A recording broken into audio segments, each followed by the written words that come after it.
સરસ પ્રસંગ છે.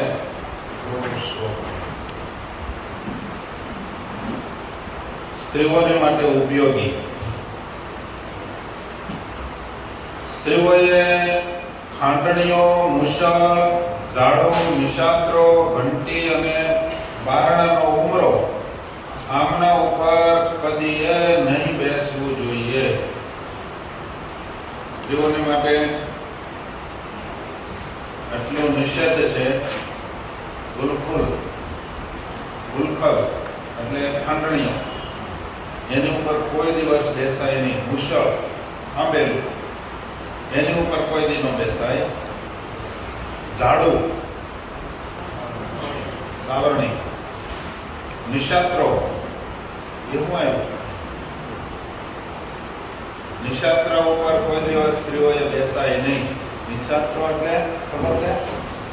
નિશાત્રો એટલે ચટણી વાટવાનો પાણો.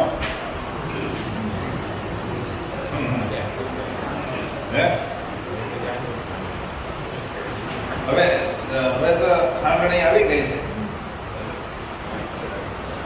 મિક્સર આવી ગયા છે. પેલા ગઢવાનો ભાણો ચટણી બનાવવા, એની મીઠાશ આવે. જેમ લઢે એમ મીઠાશ આવે. આ મિક્સરમાં એટલી બધી મીઠાશ ન આવે, મળી જાય. અને એટલે પેલા પાણા રાખતા ગોળ, આટલા આટલા મોટા, એ આછે લડતા પથ્થર ઉપર, એને નિશાત્રો કહેવાય. પછી ઘંટી ઉપર કોઈ દી ન બેસાય. અને બારણાનો ઉમરો, સ્ત્રીઓએ બારણા ઉપર કોઈ દી બેસાય, બારણાના ઉમરા ઉપર કોઈ દી ન બેસાય.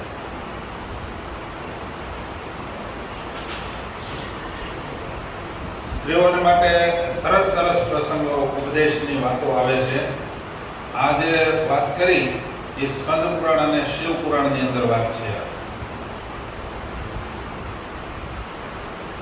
હવે શિવ પુરાણની અંદર એવું લખવામાં આવ્યું છે, પતિનું આયુષ્ય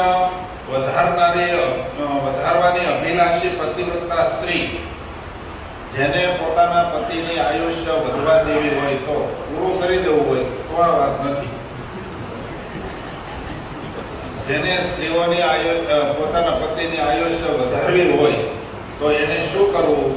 તો કે હળદર, કંકુ, સિંદૂર, કાજળ વગેરે, ચોળી, માંગલિક આભૂષણ વગેરેથી વાળને સજાવવા. એના માટે સ્ત્રીઓ માટે શરીરમાં હળદર, મીન્સ કે આજના સંદર્ભમાં શું આયલો કે બધું ચોટાડે ને એ વિલાસ્તર. પછી કંકુ, એ કંકુનો ચાંદલો હોવો જોઈએ.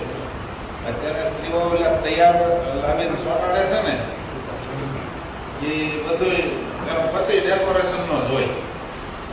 ડેકોરેશનના ચાંદલા.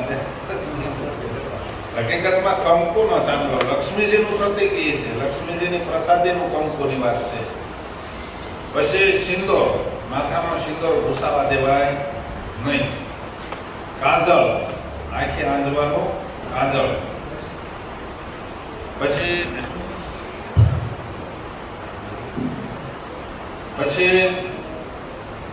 વાળને સજાવવા. સ્ત્રીઓએ પોતાના વાળને સજાવવા. હાથના અને કાનના આભૂષણો, આ બધાને પોતાના શરીરથી કોઈ દિવસ દૂર નહીં કરવા જોઈએ. તો જ એના પતિનું આયુષ્ય વધે, નહીતર આયુષ્ય ઘટી જાય છે. અત્યારે તો પહેલાના વખતમાં અડધા બાહુ સુધી તો કળાઈ સુધી તો બંગડીઓ પહેરતા ને. અત્યારે તો માંડ એક રાખે નહીં, તોય તમે મોજમાં શોખ નહીં.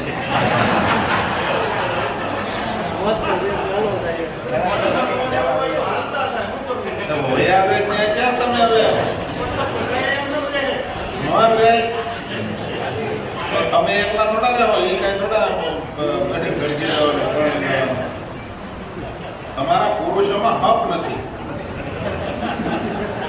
આગળ તમે બધા નક્કી કરો કે આવે આપણને મારી નાખવા જે તૈયાર થયો હોય એનું રાખવી જ નથી. તમે બધાએ એ કાર્ય ઉકળાટ કાઢ્યો કે કોઈ અત્યારે પહેરતા નથી, કોઈ તમને મારી નાખે. આમ જોઈએ તો શું કહેવાય? ભલે એવો ભાંગે એટલે શું કહેવાય? હે, એના પતિને ઉલાળી નાખ્યો. તોય તમે રાખો છો. બોલો. એટલે આ શરીરના અવયવોની અંદર જે આભૂષણો પહેરવાના કીધા છે, નાકનો દાણો, પછી માથાનો સિંદૂર, કપાળનું કંકુ એટલે કે ચાંદલો, મંગળસૂત્ર, કાનના ઘરેણા અને હાથના બલોયા અને પગના ઝાંઝર અને માથાનો અંબોરડો, એટલી વસ્તુ સ્ત્રીઓને હોય તો જ એ સતી કહેવાય, નહીતર વિધવા કહેવાય. આને સધવા કહેવાય. જે એટલી વસ્તુ રાખે એ. આટલી વસ્તુ ન રાખે તો સમજી લેવાની એ વિધવા છે. એને સારા કાર્યમાં કોઈ આગળ ન કરવી, નહીતર અમંગળ થાય.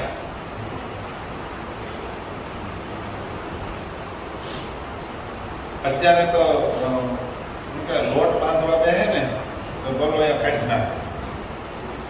પહેલાના વખતમાં માજી હોય એને પૂછજો કોઈક દિવસ, એ કોઈ દિવસ બલોયા જુદા ન કરે. એક બે ત્રણ આખા એમ કહેવાય ઓલા ડઝનના જોડા હતા બલોયા. એ સતત પહેરેલા હોય, રાત્રિએ દિવસે ગમે ત્યારે. એટલે આ શરીરથી અળગા કરે એટલે સમજી લેવાનું એના પતિની આયુષ્ય ઘટે છે. એટલે સ્ત્રીઓને આટલી વસ્તુ તો પોતાના શરીરથી દૂર ન થવા દેવી જોઈએ. જે સ્ત્રી પોતાના પતિની આજ્ઞા લીધા વિના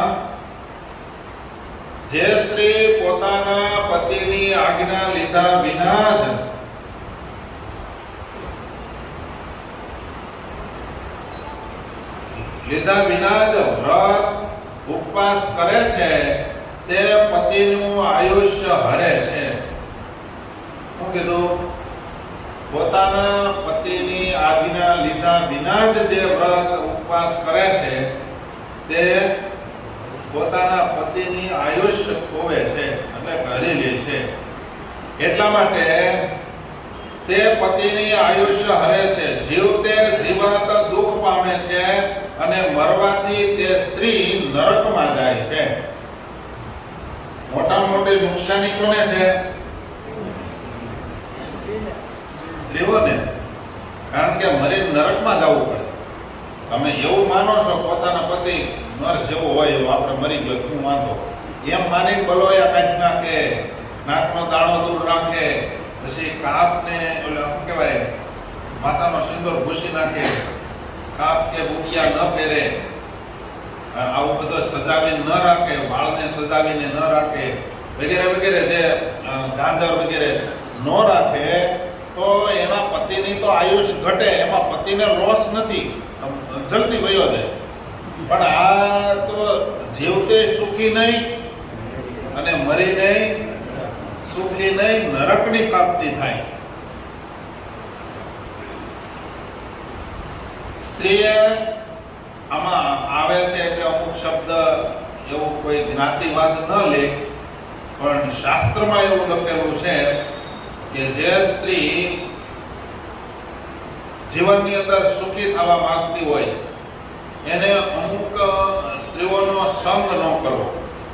ઉલટાનો, અધમનો, ઝઘડાળુ સ્ત્રી હોય, હાલતા ચાલતા ઝઘડો કરવામાં જેને વધારે રસ હોય એવી સ્ત્રીનો કોઈ દિવસ પોતાને સખી ન બનાવે. મિત્ર એટલે કે આપણે આપણી ભાષામાં કહીએ તો મિત્ર, બેનપણી, એને કોઈ દિવસ બેનપણી ન બનાવે. જેને હાલતા હાલતા ઝઘડો કરવાની ટેવ હોય, ગમે તેની આરે બાંધી લેવી હોય, ઉલટા નારી હોય, જે પરપુરુષની સામે દ્રષ્ટિ નાખનારી હોય, એની હારે તાળી દઈને બોલનારી હોય એવી સ્ત્રીઓની સાથે કોઈ દિવસ મિત્રતા કરે નહીં. અધમ હોય, જેને કોઈ પણ પ્રકારનું શું કહેવાય ધર્મ બાબતનું કોઈ અનુસંધાન જ ન હોય એવી સ્ત્રીને બેનપણી ન બનાવે. પછી મદિરા પાન કરનારી હોય, દુષ્ટાનો સંગ રાખનારી હોય, પતિથી જે અલગ રહેતી હોય, આ વધારે ઘર ભંગ કરાવે કે હું સુખી છું તું કાં દુઃખી છો. હે હા, તો મેં તો બધું મૂકી દીધું, કેવી જલસા કરું છું, ગમે ના ફરું છું, થાક થઈ ને થાક થઈ, હું ગમે ત્યાં વાંચું, કોઈ ન કે એટલે તું મારી જેવી થઈ જા. હે એટલે પતિથી જે અલગ રહેનારી હોય એનો સંગ ન કરવો. ગમે એટલો દુઃખ પડે છતાંય પતિનો ત્યાગ ન કરે ઈ નારી આ લોકમાં તો માને કોઈ એને બધા દુઃખ દેતા હશે, એ આ શરીરને દુઃખ દે છે, પણ મરીને નરકની પ્રાપ્તિ તો નહીં. એટલા માટે જે પોતાના પતિથી સ્ત્રી દૂર રહેતી હોય અને સ્વચ્છંદ રીતે ફરનારી હોય, એકલી ગમેના પેલા હવે તો કેવા ઓલા ફૂટફુલ્યા થઈ ગયા છે, બગલમાં નાખીને પછી ફરતી જ હોય, એવી નારીનો સંગ જેને પોતાનું હિત કરવું હોય એ નારીએ એનો સંગ ન કરાય. પછી વધુ જે ભૂઈ રહેતી હોય, વધુ સૂવું એવું લખ્યું છે, જે બહુ ભૂનારી હોય એ સ્ત્રીનો કોઈ દી સંગ ન કરાય. 9 વાગે કાલિકામાં પ્રગટ થયા હોય એમ ઊભા થાય, એ કેવું ભૂંડું લાગે. ઘરમાં બધું એમ તેમ બધું પીડ્યું હોય, એ કેવું ભૂંડું લાગે. પણ જો કે એ 9 વાગે ઉઠે તો એ વહેલા ઉઠે, એ પણ તમે બધા પાછા 10 વાગે ઉઠો, એવું જાદુ હાલે છે. બીજાના ઘરમાં રહેવા વાળી હોય એટલે બીજાને ઘરે તો ડાપણ કરનારી હોય, જ્યાં કામ કરવા જતી હોય, અવારનવાર બીજાના ઘરે બેહવા વહી જતી હોય, એવી નારીનો સંગ. આ 6 બાબતો સ્ત્રીઓને બગાડનારા છે, આવું કીધું. આ મનુસ્મૃતિ, સ્કંદ પુરાણ વગેરેમાં આનો ઉલ્લેખ છે. એટલે નારીઓએ કોઈ દિવસ વ્યસન રાખનારી સ્ત્રી, મદિરાપાન મીન્સ કે કોઈ પણ પ્રકારના વ્યસન રાખનારી સ્ત્રી હોય, પછી દુષ્ટનો સંગ કરનારી હોય, પતિથી અલગ રહેનારી હોય, સ્વચ્છંદપણે ફરનારી હોય, વધુ પડતી હુવાવાળી હોય અને બીજાના ઘરમાં બેહવા અને ફરવા અને ઓલા ભોજા ભગતે કીર્તન લખ્યું છે બહુ સરસ કે જ્યાં જ્યાં ફરનારી હોય એવી નાર કુભારજા આણી રે મૂર્ખે, નાર કુભારજા આણી. હે હા, એનું ઘર થયું ધૂળ ધાણી રે મૂર્ખે, એવી નાર કુભારજા આણી. આવી સ્ત્રી કુભારજા, એને સ્ત્રી ન કહેવાય, કુનારી કહેવાય. જે સ્ત્રીએ પોતાના જીવનમાં 4 પુરુષોની સાથે સમાગમ કરી લીધો છે તેને વેશ્યા માનવી જોઈએ. તે દેવતાઓ અને પિતૃઓને ભોજન બનાવવાની અધિકારીણી નથી. એ દેવતાઓ એનો તમે થાળ ધરો તો એ થાળ જમતા નથી, અને પિતૃઓને માટે શ્રાદ્ધ આદિક માટે કઈ અન્ન રાંધે તો એના પિતૃઓ પણ ગ્રહણ કરતા નથી. અમુક તો ઠાકે જ નહીં. કેટલી વખત લગ્ન કરે પુરુષો હોય એવા છે, પાછા જ ન વળે. એટલે એવાના હાથનું દેવતા અને પિતૃઓ અન્ન ગ્રહણ કરતા નથી, એને માટે અધિકાર જ નથી. રસોઈ કરવાનો અધિકાર જ નથી. પછી ભલે ને કદાચ બીજી રીતે ગમે રીતે ડાપણ વાળી હોય, બધી રીતે વ્યવહાર કુશળ હોય, એવી નારીને શું કરવી? જે સ્ત્રી પોતાના પતિને માટે વશીકરણનો પ્રયોગ કરે છે, આ સત્સંગમાં તો કદાચ ઓછું છે, પણ આવું બધી હાલે છે, પોતાનો પતિ એને વશ થઈ જાય, એ મને ઓર્ડર ન કરવા દે એમ, સમજ્યા? વશીકરણનો પ્રયોગ કરે છે, તેના બધા જ ધર્મ નકામા થઈ જાય છે, અને તે દુષ્ટા દુરાચારીણી, કેવો શબ્દ મૂકો, સ્ત્રી નરકમાં તાંબાની ભઠ્ઠીમાં 15 યુગ સુધી બાળવામાં આવે છે. 15 યુગ સુધી તાંબાની ભઠ્ઠી હોય એમાં એને બાળવામાં આવે છે, ગોંધવામાં આવે છે. આ નારદ પુરાણ બોલે છે. નારદ પુરાણની અંદર 2 જગ્યાએ ઉલ્લેખ છે. અને પતિ જ નારીનો રક્ષક છે. આવું કરે તો દોષ લાગે. શા માટે દોષ લાગે? તો કે એનો પતિ છે ને, એ જ એનો રક્ષક છે. આ રક્ષકને જ મારી નાખે છે. પતિ જ એનો રક્ષક છે, પતિ જ એની ગતિ છે, અને પતિ જ એનો દેવતા છે, અને પતિ જ એનો ગુરુ છે. આ નારદજી એમ કહે છે નારદ પુરાણમાં, નારદ સંહિતામાં 2 જગ્યાએ, કે પતિ જ એનો ગુરુ છે. તમારા સ્ત્રીઓને માટે બીજે કોઈ જગ્યાએ ગુરુ બનાવવા જવાની જરૂર નથી. પતિ જ એનો ગુરુ. એના એટલા માટે પહેલાના વખતમાં એને યોગે કરીને બહુ વિઘ્ન થતા હતા. એટલા માટે સ્વામિનારાયણ ભગવાને આ વખતે નવું સંશોધન કરીને કાઢ્યું. હું સ્ત્રીઓને માટે ગુરુ અલગ જ, એટલે એમાં સ્ત્રીઓને અંદરો અંદર ગુરુ બનાવી શકે, એટલે કે માતુશ્રીને એ ગુરુ બનાવી શકે. સ્ત્રીઓએ કોઈ દિવસ સાંખ્યોગી બહેનોને ગુરુ ન કરાય. આપણા સંપ્રદાયની વાત કરું, બહેનોને ગુરુ કોઈ દિવસ બીજા બહેનોને ન કરાય, સિવાય બ્રાહ્મણી હોય, એમાં એ સંપ્રદાયના આચાર્યના પત્ની હોય, એને જ ગુરુ માનવા જોઈએ. આ સિદ્ધાંત છે. જે તેની ઉપર આ એનો પતિ એનો ગુરુ છે, એના દેવતા છે. પોતાના પતિને જમાડવાને ટાઈમે એ મંદિરે કદાચ વહી આવે ને, તો મંદિરે આવ્યા હોય એનું ફળ એને મળતું નથી. કારણ કે પતિ જ એનો દેવ છે, પતિ એના દેવતા છે. જે તેની ઉપર વશીકરણનો પ્રયોગ કરે છે, તે કેવી રીતે સુખ પામી શકે છે? આવે એના ગુરુ ઉપર, એના પતિ ઉપર, કે એના રક્ષક ઉપર જે વશીકરણનો પ્રયોગ કરે છે, એ કેવી રીતે સુખી થઈ શકે? એટલે એને બહુ મોટો દોષ લાગે છે. તે સેંકડો વાર, એક વાર નહીં, એ સેંકડો વાર પશુ પક્ષીની યોનિમાં જન્મ લે છે, અને અંતે જ્યાં સ્ત્રીનો દેહ મળે ત્યાં એ ઓઢિયણ થાય છે. એટલું પાપ શાસ્ત્રમાં લખેલું છે. આપણા માટે પણ આપણા ગુરુ એ આપણા ભગવાન છે, આપણા રક્ષક છે.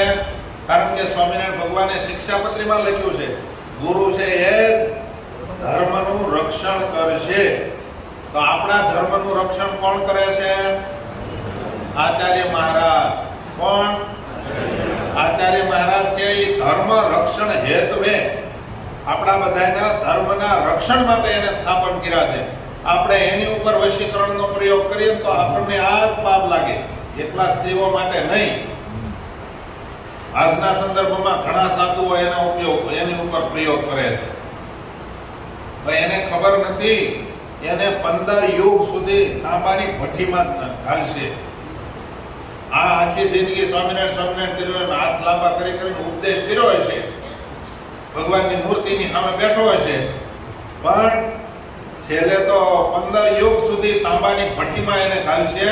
અને પછી સેંકડો વાર 25 લાખ વખત 25 લાખ યોની આવે છે.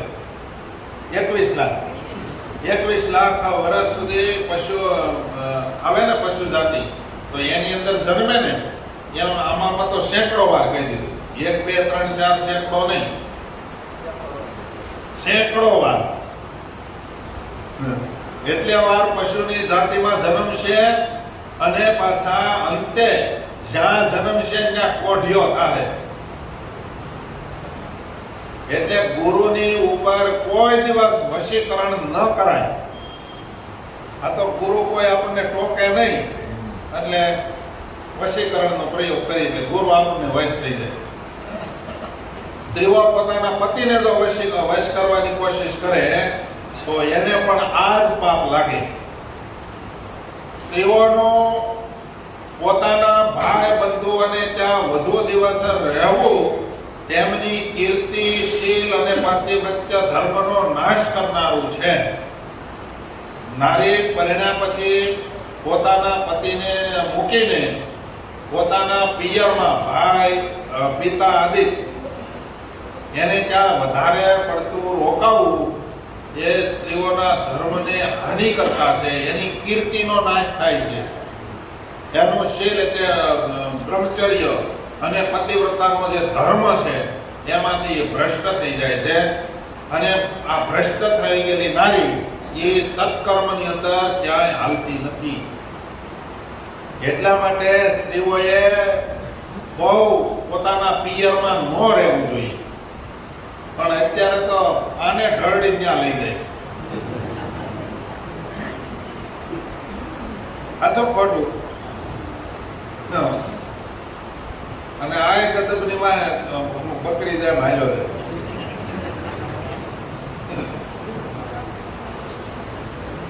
બહુ એવું થતું તો સમાજમાં એનો રસ્તો કાઢતા. બાકી ઘર જમાઈ જવામાં તો કોઈ પેલા રાજી નહોતા. બાબા સાચું જ નહીં, નો જાતા, નો છૂટકે ક્યાંક જવું પડ્યું હોય કોઈને તો એ સમાજનો સહારો લઈને જાતા. એટલે કોઈ દિવસ એની કીર્તિને નાશનો આંચ નો આવે, ઊની આંચ નો આવે. લોકોએ મને કીધું એટલે હું ગયો. આ તો એમ લોકોને એના બાપાને ખબર ન હોય ત્યાં રહેવાનું રહેઠાણ કરી નાખે. બહુ એ ખરાબ છે. એટલે સ્ત્રીઓએ પોતાના પિયરમાં કોઈ દિવસ રાજુ ન રહેવાય.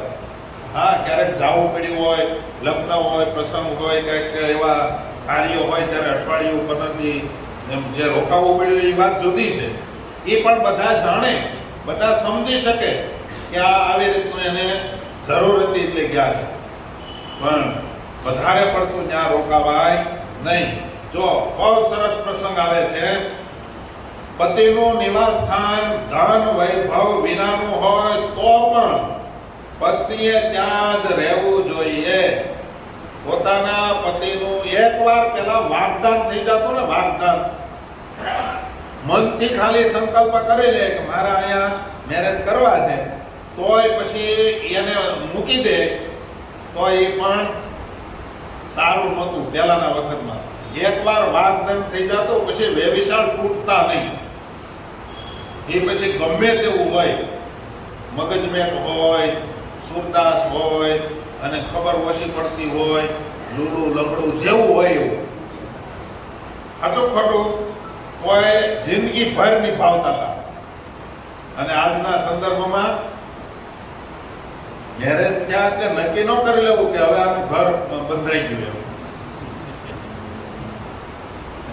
આ તો કાંઠે આવેલું વાણે ડૂબી જાય.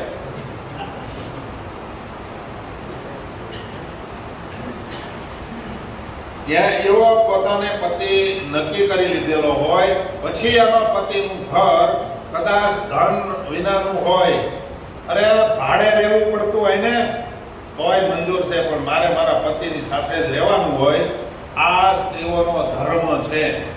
અત્યારે મેરેજ થઈ જાય પછી ખબર પડે આ મકાન ભાડેનું છે તો વહી જાય, તો એને વાસ્તવિકમાં પાતિવ્રત્ય ધર્મ પાળનારી સ્ત્રી ન કહેવાય. તેને માટે પતિનું સમીપતાને જ સોનેરી મેરુ પર્વત જાણવી જોઈએ. પોતાના પતિને આ હારે રહેવાનું થાય એની સમીપમાં રહેવાનું થાય, એ જ એના માટે સોનેરી મેરું સમજવાનું. સ્ત્રીના માટે પતિનું નિવાસ સ્થાન છોડીને, સાંભળજો, સ્ત્રીઓના માટે પતિનું નિવાસ સ્થાન છોડીને પોતાના પિતાને ઘરે પણ રહેવાની મનાઈ છે. પોતાના પતિનું નિવાસ સ્થાન છોડીને કોઈ દિવસ પોતાના પિતાને ઘરે રહી ન શકે ને રહે છે તો એને બહુ મોટી ખોટ જવાની છે. જીવતા તો સુખ ન જ આવે. પહેલાના વખતમાં ખાલી મહિનો જો કોઈ દીકરી એના પિયરમાં રહે ને એટલે ગામમાં પડતી વાતો થવા. બાપા હાચો ખોટો? 1 મહિનો રહે ત્યાં તો લોકમાં મને વાતો થવા કે હું હશે, કેમ હશે, ઝઘડો હશે, કાંઈક વાંધો પડ્યો હશે. એમાં નારી જો એના માતા પિતાનું હિત ઈચ્છતી હોય, એના માતા પિતાનું નાક રાખવા ઈચ્છતી હોય તો કોઈ દિવસ નારીએ પોતાના સસરા પક્ષને ખબર ન પડવા દેવી જોઈએ કે મારા પતિને, મારા મમ્મી કે મારા પપ્પા કે મારા ભાઈનું જીવન આવું છે. આ તો પોતાના જીવન દ્વારા દેખાડી દે કે અમે હલકા છીએ. પોતાના જીવનથી કે અમારા કુટુંબમાં આવો રિવાજ બાંધવાનો છે, અમારા કુટુંબનો, અમારા પરંપરામાં મમ્મી પપ્પાએ આવું બધું કરતા છે. આનો અર્થ એવો થાય ને, અમારા મમ્મી પપ્પાએ આવું જ કરતા હતા, એ એના પતિને હારતા નહોતા, મારા મમ્મી. આનો અર્થ એ થાય એના મમ્મી છે એ જેની તેની હારે ઝઘડા કરતા હતા. એટલે અમારે તો લોહીમાં છે, એટલે અહીંયા પણ અમારે આ હાલવાનું. એના માતા પિતાનું નાક રાખવા ઈચ્છનારી નારીએ કોઈ દિવસ પોતાના પિયર પક્ષનું ખુલ્લું થાય એવું જીવન એને અહીંયા ન જીવવું જોઈએ. પિતાના સ્થાન અને આશ્રમમાં આસક્ત થનારી સ્ત્રી નરકમાં ડૂબે છે. આ નારદ પુરાણ નારદજી બોલે છે ઉત્તરખંડની અંદર 13મા અધ્યાયમાં 17 થી 19 શ્લોક સુધી લખેલું. 17, 18 ને 19 3 શ્લોકમાંનું વિવેચન છે. જે પોતાના પતિના નિવાસ સ્થાનમાં આસક્ત થાય ને, કદાચ માનો ત્યાં રહેવા ન જાય પણ આસક્તિ હોય, અહીંયા વાતો કર્યા કરે, જોયો મારા ભાઈએ કેવો મકાનનો બંગલો લીધો, કેવું આમ રેનોવેશન કર્યું છે, કેવું યારના ભાઈએ ગમે એવું કર્યું, યાને હું ઉપયોગમાં આવવાનું. એ તમે વારે વારે જો સંભાળ્યા કરે નારી તો અહીંયા તમારા ઘરમાં ડખો થાય. આ તો ખોટું. તમે ગંગાને કિનારે ઊભા ઊભા એમ કહો કે ગોમતીમાં નાવાની જે મજા આવી હતી એવી નહીં. અને ગોમતીને કિનારે એમ કહો કે ગંગામાં સ્નાન કરીએ તો પાપ માત્ર બળી જાય, તો ગોમતી એમ કે તો ભાઈ ન્યા જાને આ હું કામ ખોટો ભૂખતા દેશો. થાય કે નહીં? તમારી ભાષામાં દ્રષ્ટાંત દઉં તો તમે કોઈકની ઘરે જમવા જાઓ અને પછી ત્યાં જમતા જમતા ઘર ધણી પૂછે કે કેમ કઢી કેમ છે, કે કઢી અહીંયા હારી પણ પરસોત્તમભાઈને જે ખાધી હતી એવી તો નહીં. ઘર ધણી તો હારો હોય તો વાંધો નહીં, તો તાણી આસકી લે, તું પરસોત્તમભાઈ ઘરે જા. આ તો ખોટું. હે, તમે જ્યાં રહ્યો છો એના ગુણ ગાઓ. આ તો ગુણ બીજે ગાવા જાય અને રહેવાનું અહીંયા તો એના જ ગુણ ગાવે તો એનું પાણી ભરીની જા લે. અહીંયા હું કામ આવી? અહીંયા હવે જે છે એમાં જ તારે આનંદ માણવાનો છે. આ નારીને માટે એને બીજો સંકલ્પ સુદ્ધા કરવાનો ન હોય. એટલા માટે એમાં માતા પિતાનું વારે વારે સંભાળાય પણ નહીં. અને ઘડીએ ઘડીએ માતા પિતાને વારે વારે, આજના સંદર્ભમાં કેવું છે, થોડી વાર થાય ને ભાઈને ફોન કરે, થોડી વાર થાય જા માને ફોન કરે, અને ઈ ને સાવી ટાઈટ કર્યા જ કરે. એ પાછા એના લખણ ઝળકાવ્યા વિના નો રહે. કે આપણા પરંપરામાં હું જ આ કરતી હતી, તું ન્યા જ ઈ જ કરજે એમ. એનો અર્થ એવો થાય ને શું થાય? જો આનો કોઈ અવળો અર્થ ન કરશો આ તો હે આજના સંદર્ભમાં જે પોતાની દીકરીને સુખી ઈચ્છતી હોય એવી દીકરીની માએ કોઈ દિવસ દીકરીનો વારે વારે ફોન આવે ને તો કહી દઉં તું વારે વારે ફોન નહીં કરતી, સમજ્યા? તો ન્યાનું અહીંયા કે ના ન્યા કે તો આ ટેવ કાઢી નાખજે, તું મારું નાક કાપવા ઊભી થઈ છો એમ એની માને કહેવું જોઈએ. આ તો 3 કલાક ફોન ન આવે એટલે વળી પછી ઈ ન્યા પછી લાકડી લઈને ઠેકું ઠેકું કરી ન્યા પોગે લોહીમાં, ન્યા વળી કંઈક સાવી ટાઈટ કરે. એ દેરિયા જેઠિયાને નોખા કરી દે. આ તો ખોટું ને. પહેલાના વખતમાં દીકરાની ઘરે દીકરાનો જન્મ થાય ને તોય દાદાઓ કોઈ નોખા નહોતા થતા. એને ખબર નહોતી પડતી. એ 2 ભાઈ 3 ભાઈ હારે રહેતા હોય ને, મોટો ભાઈ કામના અને બહાર કામના બધા વ્યવહાર બતાવતો અને નાનો ભાઈ ખેતીનું કામ કરતો, તોય કોઈના કાળા મોઢા નહોતા થતા. કોઈ દિવસ નાના ભાઈના ઘરના એ મોટા ભાઈના ઘરના ને મેણું નહોતું માર્યું કે તારો ધણી તો જ્યાં હોય ત્યાં આટા જ માર્યા કરે, અમારે ઢળડા કરવાના, આવું કોઈ દી મેળા નહોતા મારતા. સમજ્યા? બધી નારીને આ જે પોતાનો પતિનો જે નિવાસ સ્થાન છે, એનો બંગલો છે કે એનું જે કાંઈ રહેવાનું છે એ જ એને સોનેરી અવસર માનવી પડે. આ તો હાહુહાર અને હાસવાના આવે ને એટલે એકાબીજા સ્ત્રીઓ એને મેણા મારે. ભાઈ 3 છીએ એ એના બાપ મા બાપ કહેવાય, એને ત્યાં રાખવા જોઈએ ને. આપણે જેટલો ઈજારો રાખ્યો, મોટા ભાઈ હોય એને ત્યાં મા બાપ રહે. જે સ્ત્રીના બહુ જન્મના કોઈ હોય એને એના માતા પિતાને હાસવાનો મોકો, માતા પિતા એટલે સાસુ સસરા એ જ એના માતા પિતા છે. ઓલા માતા પિતા એના હવે ન કહેવાય, કારણ કે ગોત્ર મંત્ર દ્વારા શ્લોકો દ્વારા ફરી ગયા છે. જેમ અમે સાધુ થયા એટલે હવે અમારા માતા પિતા ગુરુ આચાર્ય મહારાજ બરાબર એ જ અમારા માતા પિતા. હવે પછી અમે અમારા મા બાપનું હરખું કરીએ અહીંયા રહ્યા આચાર્યને ઘરમાંથી ક્યાંય અને પોતાના ભાઈઓને મમ્મી પપ્પાને ગાડીમાં બધે ટેકો કરીએ, હેલ્પ કરીએ તો ઉલટા નારી જેવો કહેવાય સાધુ હોય. અમારા માટે ગુરુ છે એ માતા પિતા. એમ મંત્ર દ્વારા અમારા માતા પિતા વેદોક્ત મંત્રોથી ફરી ગયા છે. ગોત્ર બધું ફરી ગયું છે અમારું. એટલે હવે અમારે જ્યાં જન્મ લીધો છે એ માતા પિતા ધામમાં જાય ત્યારે એનું સ્નાનનું હુતક આવે. એટલું સ્નાનનું હુતક આવે. બાકી કોઈ ભાઈ ધામમાં જાય, કાકા ધામમાં જાય, એનું કોઈનું હુતક આવતું નથી.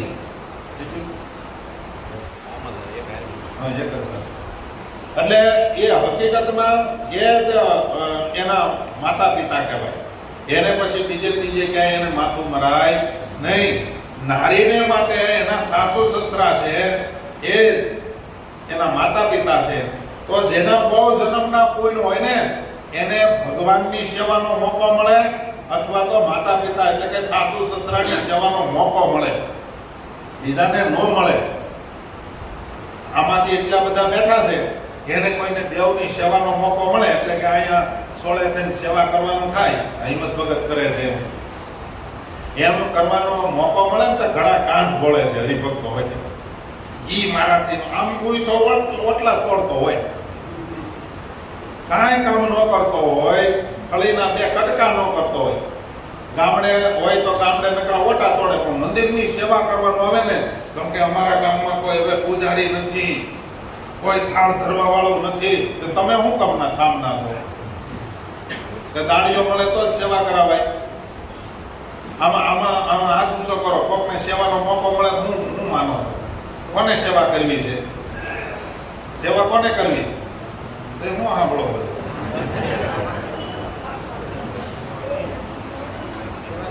51 વર્ષ પછી તો દેવની સેવામાં જ જીવન કાઢવાનું હોય તો હજી બધા કાન ખોળે છે. ઈ પછી મામા શું કે ખબર પછી કે નાવું પડે ને તે તમે નાતા નથી.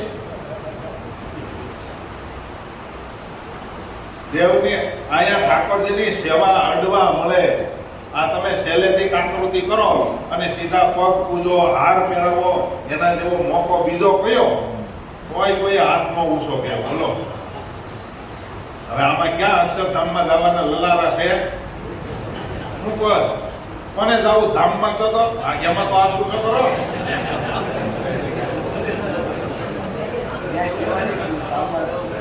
ત્યાં તમને કઈ પાટલે બેહારી પૂછશે જમાડશે નહીં કાંઈ. હે હા, તમારા ટ્રસ્ટીઓને હોય કે ના કરવાનું હોય. હા, નહીં તો ટ્રસ્ટી ને તરફ પોટ ખુલ્લા લઈને જ આટા મારે. આ બધે જાય છે એટલે કહું. હા, અહીંયા એકના ટ્રસ્ટીની વાત નથી, બધે ટ્રસ્ટી પોટ ખુલ્લા લઈને જ આટા મારે. બાકી છે એમ કીધું હોય 16 ના મંદિરમાં કોઈ આરતી ઉતારે એમ નથી, તમારે કરવાની. તો કે કોકને કોને ફોન કરો નહીં એટલે તમે શું કામના? આ તો ખોટું. સેવક જ કહેવાય. ટ્રસ્ટી એટલે મેન નોકર આ છે. પછી નોકર બીજાને કામ સોંપે એટલે ભગવાનના નોકરો. એ ભગવાનના મેન નોકર એ 5-7 જણા જે નક્કી કર્યા હોય એ પછી એ બીજાને 5 જણાને નક્કી કરી નાખે કે તમે આનું સેવા કરજો, એટલું જરૂર છે. એ બીજાને હેલ્પમાં લે. બાકી હકીકતમાં એને કરવાનું હોય. આ મોટી ઉંમરના બધા છે. લ્યો તોય કોઈને એમ કીધું હોય કે આ નવા વર્ષોમાં અહીંયા થોડીક સેવાની જરૂર છે તો એ નહીં લે. બહાર અહીંયા બાકડા નાખ્યા છે ને એટલે આંબા હેઠે ત્યાં બે કૂતરું નીકળે એટલે હટ હટ કરે. અહીંયા નો બે બોલો. તો ધામમાં જવાની વાતો કરીએ અને સ્વભાવ મૂકવા, નકરા સાધુને સ્વભાવ મૂકવાના, તમારે કોઈ નહીં મૂકવાના. એમ સાધુ બગડ્યા તમે કેમ જાણે સુધરી ફાટી ધુવાડી ગયા હો. બધાને મૂકવું પડશે. ધામમાં જવું હોય સાધુ તો મેન છે, બાકી બધાને સુધરવું પડશે. એટલે પોતાના પતિના જે પિતા મમ્મી આદિ પોતાના પતિના સંબંધી હોય એની સેવાનો મોકો મળે ને ત્યારે એને હર્ષથી કરે. કારણ કે એની સેવા કરવાથી એનો પતિ રાજી થાય છે. તમે કેમ માનો છો? તમારા પત્ની તમારા મમ્મી પપ્પાની સેવા કરે તો તમે કેવા રાજી થાવ? રાજી થાવ કે એને બંધ કરાવી દો સેવા? હે, એવા કોઈ હશે કે પોતાના આહુ આહારની સેવા કરનારી નારી મળે તો એનો ત્યાગ કરી દે? મારા મમ્મી પપ્પાની સેવા કેમ કરશો? એને ટાઈમે પાણી ગરમ કરી દે, એને ટાઈમે જમવાનું કરી દે, એને પહેલા જમાડીને પછી પોતે જમે, એવી જે સેવા હોય એ સેવા કરનારી નારી મળે તો કોણ ત્યાગ કરી દે? કહો તો. હે, કઈ આખરી નારીનો ત્યાગ કરે? બસ આમ જ આપણામાં સમજવાનું, એકલું નારી ઉપર નહીં. સ્વામિનારાયણ ભગવાને કયાગ્રા સેવક ઉપર જ રાજી છે. એના દીકરા કે એના ભક્તો એની હારે જે એની સેવા કરે ને એની ઉપર જ સ્વામિનારાયણનો રાજીપો થાય છે. આપણે આપણા પતિને રાજી કરવાના છે. કોકનું કામ કરી અને આપણે કોઈને રાજી નથી કરવાના. સમજાય છે ને? ખાલી હું જોઈ રહ્યા છો. આપણે કોને રાજી કરવા કરીએ છીએ? ભગવાનને રાજી કરવાના છે. તો એ જેમ એને કીધું છે ને એનું જે કરવું પડે, એના જેટલા ભક્તો હોય એની બધાની સેવા કરવાનો મોકો મળે ને ત્યારે ચૂકે નહીં. એનું નામ ખરો સેવક કહેવાય. એનું નામ પતિવ્રતાની ભક્તિ કહેવાય. એટલા માટે જે પોતાના પિતાના સ્થાન ઉપર કે એના આશ્રમમાં આસક્ત થનારી નારી નરકના કુંડમાં ડૂબે છે તે બધા ધર્મ વિનાની થઈને પછી સુવર યોનિમાં જન્મ લે છે. પછી ભૂંડેડ થાય. બીજું, રજો ધર્મથી યુક્ત સ્ત્રીની પ્રથમ દિવસે ચંડાળી અને બીજે દિવસે બ્રહ્મઘાતીની બ્રાહ્મણની ઘાત કરનારી હોય, હત્યા કરનારી હોય એવી ત્રીજે દિવસે ધોબણ સમીના હોય છે અને ચોથે દિવસે શુદ્ધ થાય છે. આ આવી પતિવ્રતાના જે સધવા નારી છે એના માટે આ બહુ નિયમ લાગુ પડે. એના માટે કોઈ દિવસ રજો ધર્મને કોઈ દિવસ ગુપ્ત ન રાખે. રજસ્વલાપણું કોઈ દિવસ ગુપ્ત ન રાખે. અને જે નારી ગુપ્ત રાખે છે તો એનું પાપ એને લાગે છે. કારણ કે ગુપ્ત ન રાખવું એમ સ્વામિનારાયણ ભગવાને એને આજ્ઞા કરી છે. એટલા માટે એનો શાસ્ત્રમાં ઉલ્લેખ છે. પતિના કાર્યોને માટે તો રજસ્વલા સ્ત્રી ચોથે દિવસને સ્નાન કરીને શુદ્ધ થાય છે. ચોથા દિવસે એ શુદ્ધ થાય છે. પણ દેવ કાર્ય અને પિતૃ કાર્ય માટે તો પાંચમે દિવસે શુદ્ધ થાય છે.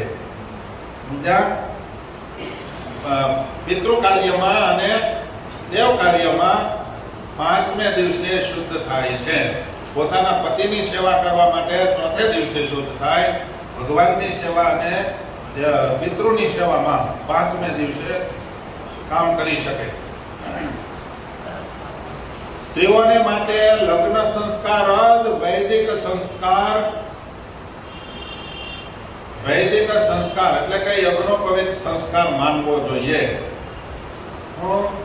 સ્ત્રીઓને માટે લગ્ન સંસ્કાર છે એ જ વૈદિક યજ્ઞોપવિત સંસ્કાર માનવો જોઈએ.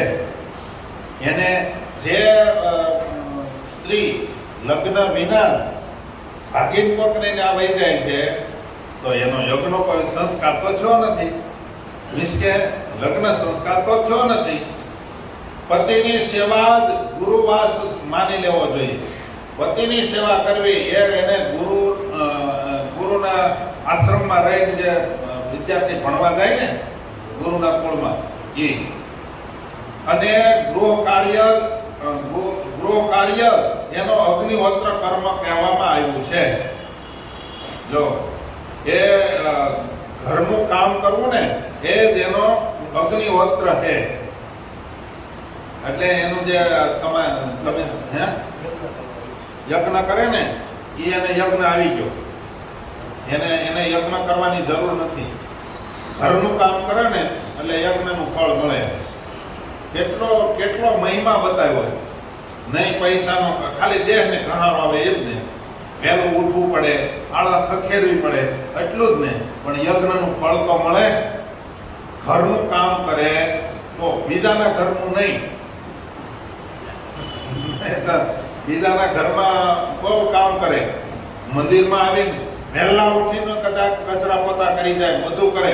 ઘરમાં રણ વિખંડ પીડ્યું હોય તો આગળ વહી ગયું. ત્યાં કોઈ દિવસ લક્ષ્મી પણ આવતા નથી. જે સ્ત્રી પોતાના મનને અનુકૂળ ચાલે છે, પોતાના મનમાં આવે એમ હાલે છે, તે સદા તેને સંતોષી રાખે છે. મનને તે પોતાના પતિના પુણ્યનો અડધો ભાગ મેળવી લે છે. પોતાના પતિના મનને અનુકૂળ ચાલે છે અને પોતાના પતિને સંતોષ રાખે છે. તે પોતાના પતિ જે કાંઈ સત્કર્મ કરે અથવા તો જે કાંઈ પુણ્ય કરે એનો અડધો ભાગ એને એમને મળે છે.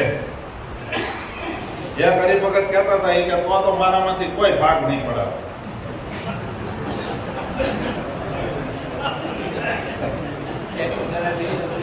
કારણ કે હું કહું એમ કરતા જ નથી. મને હજી સુધી સંતોષ થાય એવું જીવન મેં નથી જોયું. એટલે તો કે નહીં લે ને ભાગે પડે એવું છે જ નહીં કોઈને. એ સારું હોય એ કે મોટા ભાગે આવું જ છે. કે કોકને હશે જે પોતાના પતિના સત્કર્મમાંથી ભાગ પડાવે. મોટા ભાગે આમ જાય છે.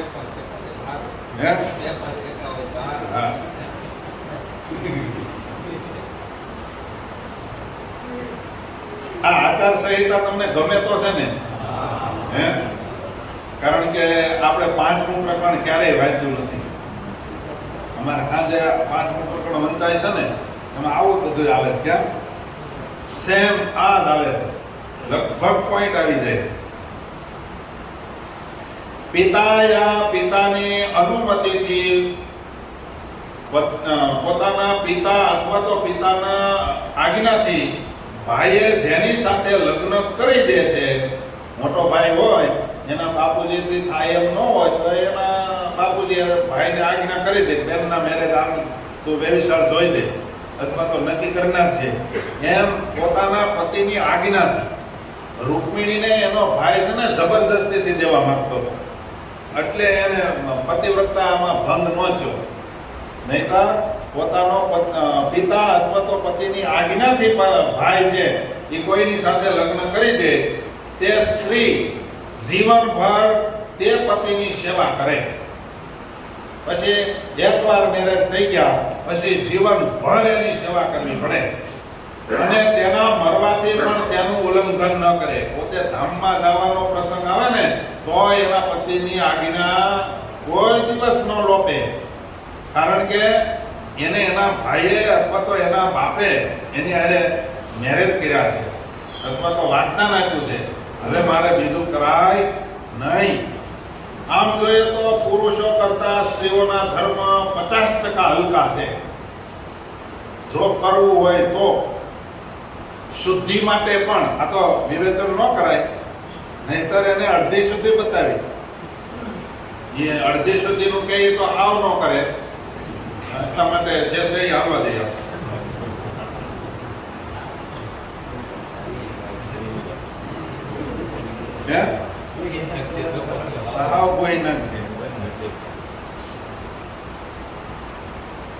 ભ્રમણ કરનારા રાજા જે વિચરણ કરનારા હોય, રાજા, બ્રાહ્મણ અને યોગી સર્વત્ર આદર પામે છે. સાંભળજો, રાજા જે ફરતો હોય ને એને શું કહેવાય? ગામમાં ફરે એને શું કહેવાય? નગર ચર્ચા કરવા નીકળે રાજા, એ રાજા આદરને પામે કે રાજા અમારી ખબર લેવા નીકળ્યા. રાજા પણ નગરમાં હો, બીજે નહીં પાછા. પોતાનું રાજ ન હોય, ન્યાય આટા મારે તો એ રખડું કહેવાય. પોતાનું સંભાળવાનું છે ને, એટલા માટે જે રાજા પોતાના નગરની નગરચર્યા કરવા નીકળે તો આદરને પામે.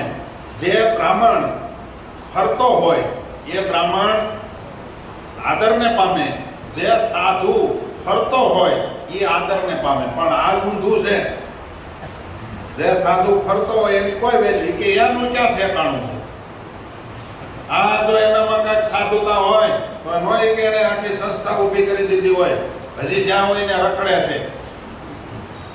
આખું ઊંધું થઈ ગયું. આ તમે બેઠા છો ને એ બધા જ ના હૃદયમાં આવું છે. એ સાધુ બહુ સારા છે, એને સંસ્થા ઊભી કરી લીધી. બુદ્ધિશાળી સ્વામી કહેવાય. સમજાય છે તમને? એ સ્વામી બુદ્ધિશાળી કહેવાય. અને જો કોઈ એની હારે કોઈ હરિભગત નહીં હોય, જો એની પાસે કોઈ હરિભગત નહીં હોય એટલે સંસ્થા ન ઊભી કરીએ કે. પણ હું તો એમ કહું, જે સંસ્થા ઊભી ન કરીએ કે અથવા તો એની હારે હરિભગત ન હોય ને એ સુખીઓ છે. કારણ કે ભગવાનમાં કોણ જોડાય? સુખ મેં સુમિરન કોઈ કરે? હે, સંસ્થા થઈ જાય પછી ભજન કરે કે વહીવટ કરે? એટલા માટે ભાગવતમાં ના પાડી છે સાધુએ કોઈ દી ગુરુ પરંપરા ન બાંધવી. સમજ્યા? સાધુએ કોઈ દિવસ ગુરુ પરંપરા બંધાય નહીં. એટલા માટે જે ભ્રમણ કરનારા રાજા હોય, બ્રાહ્મણ હોય, યોગી હોય એ આદરને પામે છે, એટલે કે સન્માનને પામે છે. પણ ભ્રમણ કરનારી સ્ત્રી તો નાશ પામી જાય છે. જે સ્ત્રી ફરનારી હોય એની વેલ્યુ નહીં. શું કહો તમે? ઘડીક અહીંયા જાય, ઘડીક અહીંયા જાય, વળી જ્યાં ન ફાવ્યું, વળી મારે પાછા હવે બીજે લગ્ન કરવા છે, વળી એના મા બાપે એવા ત્યાંથી તરત લઈ આવે. ભાઈ તો તારે અમે આજીવન તને સંભાળશું. એ પેલા જાય કે દીકરી પેલા જાય એ ખબર ન પડે. સમજાય છે ને મારી વાત? માર્મિક કોઈ દિવસ એવો ઉપદેશ જ ન દેવાય. સુખ આવ્યું કે દુઃખ આવ્યું એને કોઈ દિવસ પછી ટેકો કરાય. હા, એને સમજાવાય, સાસુ સસરાને સમજાવાય, જમાઈને સમજાવાય, એને બીજી કાંઈ તકલીફ હોય તો ટેકો કરાય. પણ મૂકી દેતું તારે આપણે બીજે પરણાવી દેવું એ કોઈ દી ન કરાય. ફરનારી સ્ત્રી એ કોઈ દિવસ કીર્તિને પામતી નથી. એક છેલ્લું કહી દો, પછી એને ઘૂંટા કરજો. આખો દિવસ કાલ છેલ્લે સુધી યાદ રખાય એવું છે. સ્ત્રી બાપા તમે ખાસ યાદ રાખજો, આ બધાનું તમારે નહીં, આ બધાનું તમે યાદ રાખજો. મને સવારે પૂછ્યું તે કહેજો. સ્ત્રીએ કદી પોતાના પતિનું નામ નહીં લેવું જોઈએ.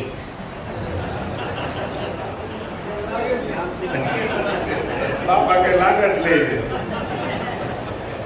સ્ત્રીઓએ કોઈથી પતિનું નામ ન લેવા. એ પોતાનું અને પોતાની આયુષ્યનો નાશ કરનારું છે. આગળ આવશે, કોઈ દિવસ પોતાના પતિનું નામ ન લેવા. અને એ પાછા તુકારે લે પાછા. હે તમે આડેકાને સાંભળી લેતા છો ને બધું. દાદા કે આડેકાને બધું સંભળાય છે કે તુકારે કરે છે. સારું નથી, આ હસવાની વાત નથી. આપણા હિન્દુ સંસ્કૃતિની પડતીની નિશાની છે. જેના ઘરમાં પોતાના દીકરાની વહુ જો તુકારે બોલાવતા હોય ને, તો હું તો એમ કહું એના હાહુ હાહાના લેતા વિનાના કહેવાય. નહીતર એની હાજરીમાં અમારો કડક શબ્દ લાગશે તમને, પણ તમારી હાજરીમાં તમારા દીકરાની વહુ તુકારો કરે એટલે એને તમારી મર્યાદા ન રાખી કહેવાય. તમારામાં પુરુષત્વ નથી, તમારો હુકમ ઘરમાં આવતો નથી. મારા શબ્દ થોડા કડક પડશે. તમારામાં વેતો નથી એટલું કહેવામાં થોડું કઠણ તો છે. માને એમ જ નથી. સાંભળો, હડતાલ ઉપર ઉતરોણી આ બધે હલવાના છો. આમાં અત્યારે સરકાર આડે નહીં આવે.